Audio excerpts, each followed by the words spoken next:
Welcome to Scriber। एक बार की बात है, हमारे भारत के एक भीड़ भाड़ वाले शहर में सीमा नाम की एक हंसमुख लड़की रहती थी। सीमा को खाना बनाना बहुत अच्छा लगता था और खासकर पराठे बनाने में तो वो उस्ताद थी। मुलायम, परतदार और तरह तरह की मजेदार फिलिंग्स से भरे। एक दिन उसने सोचा, क्यों न शहर के एक कोने पर अपनी पराठों की एक छोटी सी दुकान खोली जाए। हर रोज सीमा सुबह जल्दी उठती, आटा गूंथती और अपनी फिलिंग्स तैयार करती। उसके पराठों में क्या क्या नहीं होता था, आलू, पनीर, गोभी, यहाँ तक कि मीठे गुड़ और नारियल वाले भी। उसके पकाने की महक दूर दूर तक फैलती और लोग खींचे चले आते। एक दिन मीरा नाम की एक छोटी बच्ची सीमा की दुकान पर आई। वो बहुत उदास लग रही थी, तो सीमा ने उसे एक पराठा और एक प्यारी सी मुस्कान दी। लो, ये लो, तुम्हारे लिए, उसने प्यार से कहा। मीरा का चेहरा पहले ही निवाले पर चमक उठा। ये तो अब तक का सबसे मजेदार पराठा है, वो खुशी से बोली। सीमा का दिल खुशी से भर गया। सीमा के लजीज पराठों की खबर पूरे शहर में फैल गई। लोग दूर दूर से उसकी दुकान पर आने लगे।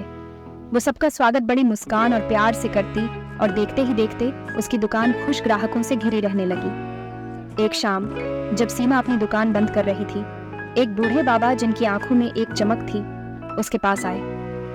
मैंने तुम्हारे पराठों के बारे में बहुत सुना है बिटिया, क्या मुझे एक पराठा मिल सकता है? उन्होंने पूछा।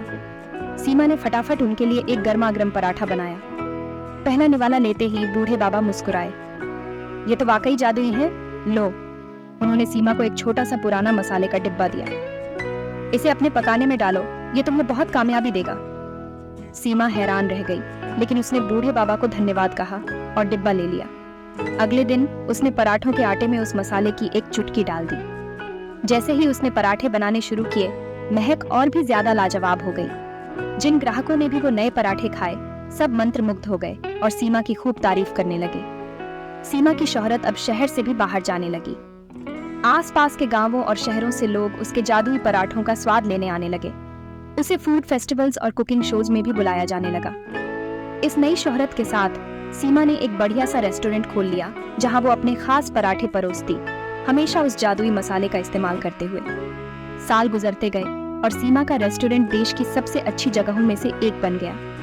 लेकिन वो अपने शुरुआती ग्राहकों की मेहरबानी और उस रहस्यमयी बूढ़े बाबा का दिया हुआ जादुई मसाला कभी नहीं भूली। उसने अपनी कामयाबी को दूसरों की मदद में भी लगाया, ये पक्का करते हुए कि सबको एक गर्मा गर्म पराठा और एक मुस्कान मिले। और इस तरह पराठे वाली सीमा न सिर्फ अमीर और मशहूर हुई, बल्कि एक ऐसी शख्सियत बन गई जिसने सबकी जिंदगी में खुशियां और जायके भर दिए।